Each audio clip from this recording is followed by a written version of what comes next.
Hi everyone, কি অবস্থা সবার? আজকে আমি আলোচনা করব latest code forces round 987 division 2 এর problem number C.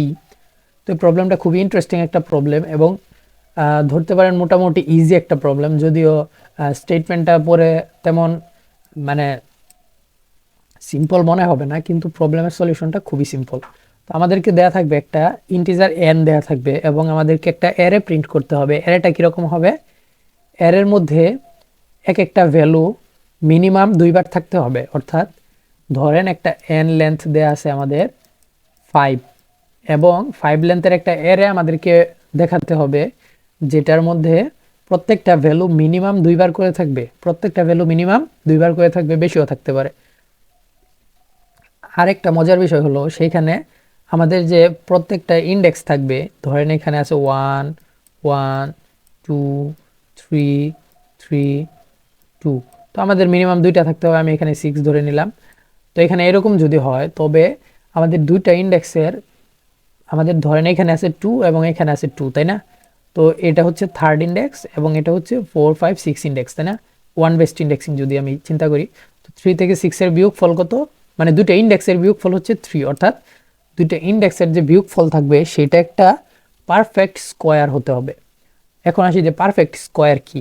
Perfect square হলো এমন একটা সংখ্যা যেটার এই যে এখানে খুব সুন্দর করে বলা আছে, a positive integer X is a perfect square if there exist a positive integer Y such that X equal Y square. অর্থাৎ আমাদের যে ভ্যালুটা, ফর এক্সাম্পল যদি এখানে 49 থাকে, 49কে আমরা কি লিখতে পারি? 7 স্কোয়ার, তাই না? এটা হচ্ছে একটা পারফেক্ট স্কোয়ার। তো এরকম হতে হবে যে এটা একটা পারফেক্ট স্কোয়ার হতে হবে। তার মানে আমাদের যে 3 কি একটা পারফেক্ট স্কোয়ার? আমরা দেখতে পাচ্ছি 3 কোনো পারফেক্ট স্কোয়ার না। তো আমাদের পারফেক্ট স্কোয়ার কি হয়? 1 হয়, 2 হয়, 4 হয়, 4 হয়, তারপরে 8 হতে পারে, তারপরে হতে পারে 16 হতে পারে, 32 হতে পারে। কিভাবে? এখানে বলতে পারেন যে যে কোনো কিছুর পাওয়ার 0 মানে হচ্ছে 1, যেমন 2 টু দি পাওয়ার 0 সমান হচ্ছে 1, 2 টু দি পাওয়ার 1 সমান হচ্ছে 2, 2 টু দি পাওয়ার 2 মানে 4, আবার 2 টু দি পাওয়ার 3 মানে 8, 2 টু দি পাওয়ার 4 মানে 16, আবার 2 টু দি পাওয়ার 5 মানে হচ্ছে 32। এইভাবে কিন্তু আমাদের যাবে। তারপর 64, 1, 28 এইভাবে। ওকে, তো পারফেক্ট স্কোয়ার আশা করি বুঝতে পারছেন। তো আমাদের প্রত্যেকটা ইন্ডেক্সের মধ্যে, মানে প্রত্যেকটা ভ্যালু মিনিমাম তো দুইবার থাকবে, তাই না? যদি মিনিমাম দুইবার থাকে, তাহলে এই দুইটার যে ইন্ডেক্সের ডিফারেন্স আছে সেইটা একটা পারফেক্ট স্কোয়ার হইতে হবে। তো মনে হচ্ছে যে খুবই কঠিন একটা প্রবলেম, কিন্তু আপনি যদি জাস্ট একটু ধৈর্য ধরে থাকেন তাহলে কিন্তু বুঝতে পারবেন যে এটা খুবই কতটা ইজি একটা প্রবলেম। তো এখানে কিন্তু মানে বলতে পারেন একটা পাজেল টাইপ প্রবলেম। তো এরকম যদি হয় যে 1, এখানে এই দুইটা ডিফারেন্স কিন্তু 1, তো 1ও কিন্তু একটা পারফেক্ট স্কোয়ার, কারণ 1কে আমরা কি কি লিখতে পারি? এখানে কিন্তু 2 টু দি পাওয়ার 0 লিখতে পারি বা 1 টু দি পাওয়ার 0 লিখতে পারি, যাই লিখি 1 একটা পারফেক্ট স্কোয়ার। ওকে, তো তারপর যদি এরকম থাকে যে আমাদের 3 আছে 3টা, তখন আমরা কি করব? তখন কি হবে? 3টা বা 4টা বা 5টা যদি থাকে, তো 2টা থাকলে তো বুঝলাম যে দুইটা ভ্যালুর ইন্ডেক্সের ডিফারেন্স নিব এবং সেটা একটা পারফেক্ট স্কোয়ার করতে হবে। তো এখন যদি এরকম থাকে যে মিনিমাম 3টা আছে, তখন কি হবে? তখনও সেম, এই 3 মানে এটা যদি 3 ইন্ডেক্স ধরি বা 4 ইন্ডেক্স ধরতে হবে, এখানে 4 5 6তম ইন্ডেক্স যদি ধরি, তো এই 4 এবং 5 এর ডিফারেন্স নিতে হবে, 5 এবং 6 এর ডিফারেন্স নিতে হবে, আবার 4 এবং 6 এরও ডিফারেন্স নিতে হবে, অর্থাৎ সবগুলোর ডিফারেন্স নিতে হবে এবং সবগুলাই কিন্তু একটা পারফেক্ট স্কোয়ার হতে হবে। ওকে, তো এখন আসি যে আমাদের সর্বপ্রথম ভিজুয়ালাইজ কি করতে হবে সেটার মধ্যে। তো ফার্স্টেই কিন্তু আমরা একটা জিনিস এখানে দেখতে পারবো, সেটা হলো সাইজটা একটু বড় করে নেই। ওকে ওকে, তো এখানে যদি আমাদের একটা জিনিস আমরা সর্বপ্রথম লক্ষ্য করব, সেটা হলো এখানে ধরেন আমাদের ভ্যালু আছে 6। তো আমরা কি করতে পারি? এখানে অ্যারেটা আমরা কিভাবে তৈরি করতে পারি? তো এখানে আমি 1 1 2 2 3 3 যদি দিই, এটা একটা 6 লেন্থের অ্যারে এবং এটা একটা পারফেক্ট স্কোয়ার। কেন একটা পারফেক্ট স্কোয়ার হলো সেটার ব্যাখ্যা করি। তো এখানে কত ইন্ডেক্স? 1, এখানে ইন্ডেক্স 2, অর্থাৎ ইন্ডেক্স 1 এবং ইন্ডেক্স 2 দুইটা ডিফারেন্স কত? 1। ওয়ান কি, ওয়ান একটা পারফেক্ট স্কোয়ার, তাই না? ওয়ান একটা পারফেক্ট স্কোয়ার। তো টু এবং থ্রি, টু এবং এই টু মানে 3 ইন্ডেক্স এবং 4 ইন্ডেক্সের ডিফারেন্স যদি ধরি, এটাও কিন্তু ওয়ান, অর্থাৎ ওয়ান একটা পারফেক্ট স্কোয়ার। অর্থাৎ আপনি বুঝতে পারতেছেন যদি আমাদের লেন্থটা একটা ইভেন হয়, অর্থাৎ আমাদের এন এর ভ্যালুটা যদি ইভেন হয়, তাহলে জাস্ট 1 1 2 2 3 3 4 4 এইভাবে জাস্ট আমাদের এন এর লেন্থ পর্যন্ত জাস্ট n/2 পর্যন্ত লুপ চালিয়ে প্রত্যেকবার দুইটা দুইটা করে ভ্যালু কিন্তু আমাদের আউটপুটে দিয়ে দিলেই হচ্ছে। তো এই পর্যন্ত গেল। এখন আসি যে অড কেস হলে কি করব। অড কেসের সময় কি করব। তো ফার্স্ট অফ অল আমাদের একটা বিষয় খেয়াল রাখতে হবে যে পারফেক্ট স্কোয়ার কখন হবে।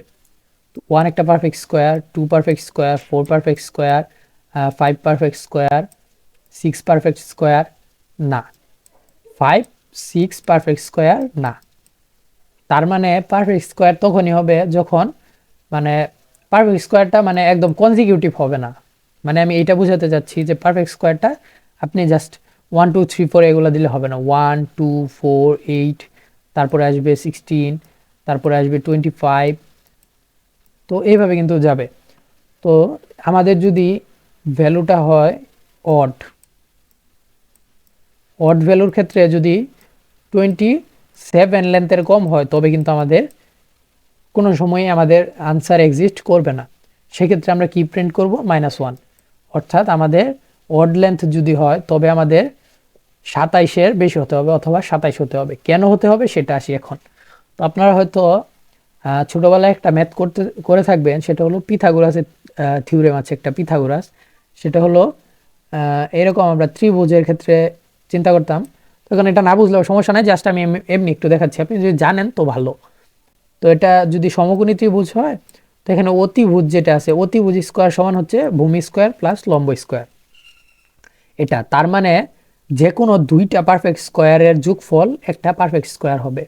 মানে কি, মানে হচ্ছে একটা পারফেক্ট স্কোয়ার ধরলাম আমি 4, 4 হচ্ছে 16, 4 তো পারফেক্ট স্কোয়ার না, 16 পারফেক্ট স্কোয়ার, তাই না? তো আমি যদি 9 পারফেক্ট স্কোয়ার ধরি এবং 16 একটা পারফেক্ট স্কোয়ার ধরি, তো এই দুইটার যোগফল একটা পারফেক্ট স্কোয়ার হবে, তাই না? যোগফল কি হবে, 25। তো এখন একটা বিষয় খেয়াল করতেছেন, এই তিনটাই কিন্তু পারফেক্ট স্কোয়ার। কীভাবে, 9কে যদি ভাঙি 3 স্কোয়ার, প্লাস হচ্ছে 16কে ভাঙলে হচ্ছে 4 স্কোয়ার, 25কে ভাঙলে হচ্ছে 5 স্কোয়ার। অর্থাৎ আমাদের যে কোনো দুইটা পারফেক্ট স্কোয়ারের যোগফলও একটা পারফেক্ট স্কোয়ার হয়, সেটা হলো পিথাগোরাসের থিওরেম। তো এই থিওরেমটা না জানলেও সমস্যা নাই, এখানে আমি দেখাই দিলাম যে কিভাবে হচ্ছে দুইটা পারফেক্ট স্কোয়ারের যোগফল আরেকটা পারফেক্ট স্কোয়ার। তো আপনি এই 9 এবং 16 ছাড়া অন্য ছোট ভ্যালু আপনি নিতে পারবেন না যেটা পারফেক্ট স্কোয়ার হবে এবং অড ভ্যালুর ক্ষেত্রে কার্যকর হবে। তো এই 9, 16 এবং 25 এই তিনটা ইন্ডেক্স আপনার নিতে হবে। অর্থাৎ আমরা যেহেতু অড লেন্থ হবে সরি, তো আমাদের যেহেতু অড লেন্থ হবে, আমি বুঝতেই পারতেছি অড লেন্থ হওয়া মানে কি, আমাদের পেয়ার জোড়া থাকবে, সবগুলাই জোড়া থাকবে, কিন্তু একটা ইন্ডেক্স বেঁচে যাবে, তাই না? তো 26টা আমরা জোড়া মানে 13টা জোড়া করতে পারবো, 13 দুগুণে 26, তো একটা ইন্ডেক্স বেঁচে গেল। তো একটা ভ্যালু তো আমরা রাখতে পারবো না, কোনো একটা ভ্যালুকে 3বার আসতে হবে, কোনো একটা ভ্যালুকে 3বার আসতে হবে। তো 3বার কোন কোন কোন জায়গায় আসবে, 9তম ইন্ডেক্স, 16তম ইন্ডেক্স এবং 25তম ইন্ডেক্স। ওকে, তো এই তিনটা ইন্ডেক্সে যদি আমরা রাখি, তাহলে কিন্তু আমাদের তিনটাই কিন্তু একটা পারফেক্ট স্কোয়ার হয়ে যাচ্ছে। অর্থাৎ এই তিনটা ইন্ডেক্সে যদি আমরা কোনো একটা সিঙ্গেল ভ্যালু রাখি, তবে কিন্তু এটা একটা পারফেক্ট স্কোয়ার। তো এখন আরও একটা সমস্যা আছে। তো এই পারফেক্ট স্কোয়ার এই তিনটা ভ্যালু, আমাদের একটা ভ্যালু যে 3বার আসবে সেটা আমরা বুঝলাম। সমস্যাটা হবে 16 থেকে 25। তো আমি দেখাই যে 16 থেকে 25 কেন ঝামেলা হবে।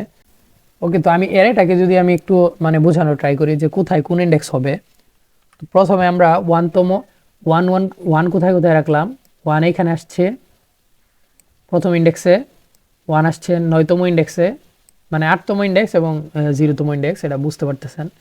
তারপরে আসলো 25তম ইন্ডেক্সে, মানে 25 বলতে 24তম ইন্ডেক্স, বা এটা হচ্ছে 1 বেস ধরলে 25তম ইন্ডেক্স। ওকে, তো এই তিন জায়গায় আসলো 1। 2 কোথায় কোথায় আসলো, এখানে কিন্তু আমাদের যে দুইটার মাঝামাঝি একটা তো এই দুইটার মাঝামাঝি 1 এবং এই 1 দুইটার মাঝামাঝি যেটা আছে, এই দুইটা 1-এর যে মাঝখানের যে ইন্টারভালটা আছে, এই মাঝখানের ইন্টারভালে কোনো সমস্যা নেই, এটা হচ্ছে ইভেন। তো ইভেন লেন্থ থাকলে জাস্ট বসায় দিলে হয়ে যাচ্ছে, একদম সিম্পল। অড লেন্থ, এখানে হচ্ছে অড লেন্থ। অড লেন্থের সময় ঝামেলা। অড লেন্থের সময় আমরা কি করব, সবগুলা পেয়ার অবশ্যই করতে পারবো, একটা পেয়ার আমাদের ঝামেলা করবে। তো এই ক্ষেত্রে সবগুলা পেয়ার করলাম কিন্তু একটা ইন্ডেক্স আলাদা থেকে গেল। তো এই ইন্ডেক্সটা দেওয়ার জন্য আমরা এখানে 27তম যে ইন্ডেক্স আছে সেটা এখানে মানে দেওয়া হয়েছে। তো এইটুকু যদি বুঝতে পারেন কেন এখানে 27তম ভ্যালু দেওয়া হলো, কেন এখানে 2 দেওয়া হলো, যেন এই 27তম ইন্ডেক্স এবং এই 26, 25, 24, 23 এবং 27-এর মাঝামাঝি ডিফারেন্স হচ্ছে 4, যেটা একটা পারফেক্ট স্কোয়ার, কারণ এটাকে ভাঙলে আমি 2 স্কোয়ার পাই। তো এটা কেন দেওয়া হলো, সেটা হলো 2 স্কোয়ার পাওয়ার জন্য।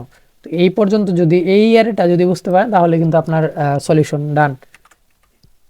এখন কি করব, আমাদের যদি ইভেন লেন্থ হয় তাহলে তো কোনো সমস্যাই নেই। ইভেন লেন্থ হলে জাস্ট আমরা প্রত্যেকবার n/2তম লুপ চালিয়ে জাস্ট i 2বার করে প্রিন্ট করে দিব, এই পর্যন্তই।